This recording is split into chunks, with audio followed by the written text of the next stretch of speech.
Good morning, y'all, and welcome back to Coffee and Lore. I am so excited to be here with you guys this morning to talk about a really good book that I found on a blog, and I loved it instantly. It's Kristin Cashore's Graceling. So it was not one that I heard a lot of hype about, but in order for Valentine's Day, I was trying to stay on a theme there for a little while with love stories.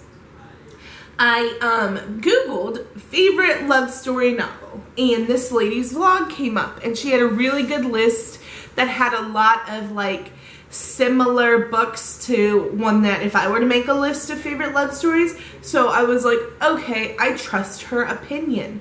And on her list was this book, Graceling, and I was like, what? I've never read that one, and I really thoroughly enjoyed it.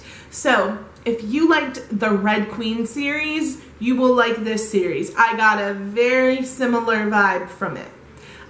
So basically, it is about Katsa and a lot about Poe. Katsa is a killer, okay? Grace is this special gift that you have that you do better than anybody else, okay? And Katsa's is killing.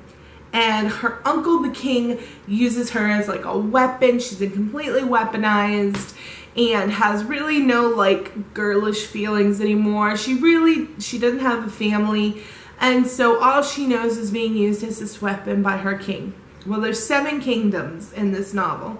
And each kingdom has a king. And so one of the kings, the Leonidan, and I probably didn't say that right, king, his grandfather gets taken, and Katsa goes and saves him, and in that she meets his grandson, Poe, who is the youngest prince of this king, of the, I think it's Leonide, that's how I would say it, but it's one of those made-up kingdom names that are difficult to say.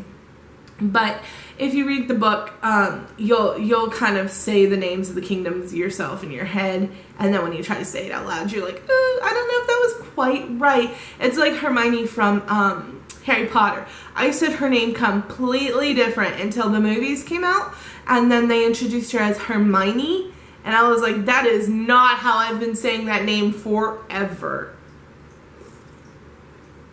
So yeah, cheers to cool names that are difficult to say. So basically, Katsa and Poe meet because he is searching for his grandfather and kind of has an inkling from their first meeting that Katsa has his grandfather.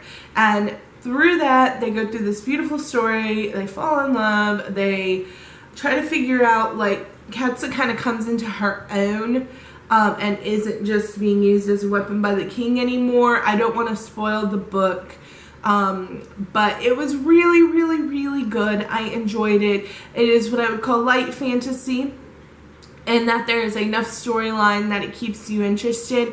I don't like, I guess you would call heavy fantasy, where it's just so much, it's very wordy, there's a lot happening, there's a lot of magic, like, I don't know, sometimes it can just get a little overwhelming for me. And I was nervous starting Graceling. I was like, fantasy's not my favorite genre. I'll read anything, y'all know that.